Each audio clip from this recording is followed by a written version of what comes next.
తెలుగు వారి number 1 choice Telugu matrimony. మరోవైపున పూర్తిగా రెడ్ బుక్ రాజ్యాంగం అమలు చేస్తూ విడిగా ఈరోజు అన్యాయాలే కనిపిస్తూ ఉన్నాయి. మన ప్రభుత్వంలో ఎప్పుడూ చూడని విధంగా విద్య, వైద్యం, వ్యవసాయం,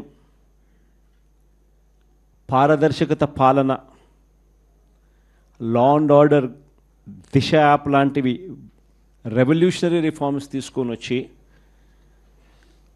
ఎప్పుడు చూడని మార్పులు మనం తీసుకొస్తే ఈరోజు ప్రతి వ్యవస్థ కూడా కొలాప్స్ అయిపోయిన పరిస్థితులు ఈరోజు కనిపిస్తూ ఉన్నాయి. వీటి అన్నిటికీ సంబంధించి మొన్న ఈ మధ్యకాలంలోనే వారం రోజుల కిందటనే సుదీర్ఘంగా ప్రెస్ కాన్ఫరెన్స్ కూడా పెట్టాం. దాదాపు 2 గంటల సేపు సుదీర్ఘంగా ప్రెస్ కాన్ఫరెన్స్లో మన పాలనకు ఆయన పాలనకు మధ్య తేడా చూపిస్తూ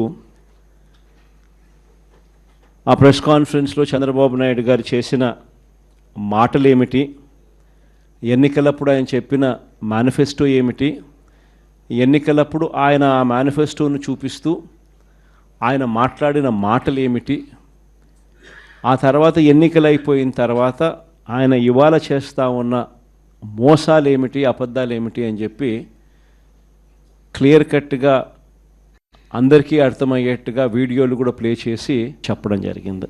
ఈరోజు మనమంతా కూడా ఎందుకు ఏకమైనాము అని అంటే,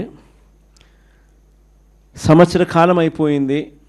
ఈ సంవత్సర కాలంలో చంద్రబాబు నాయుడు గారి వల్ల ప్రజలకు జరిగిన నష్టం,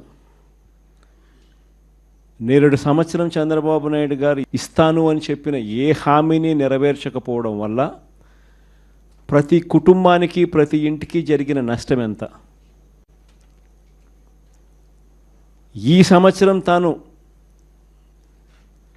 అవే పథకాలు మళ్ళీ ఇవ్వని కారణంగా మళ్ళీ ఈ సంవత్సరం జరగబోతా ఉన్న నష్టం ఎంత. తెలుగు వారి నంబర్ 1 చాయిస్ తెలుగు మ్యాట్రిమోనీ.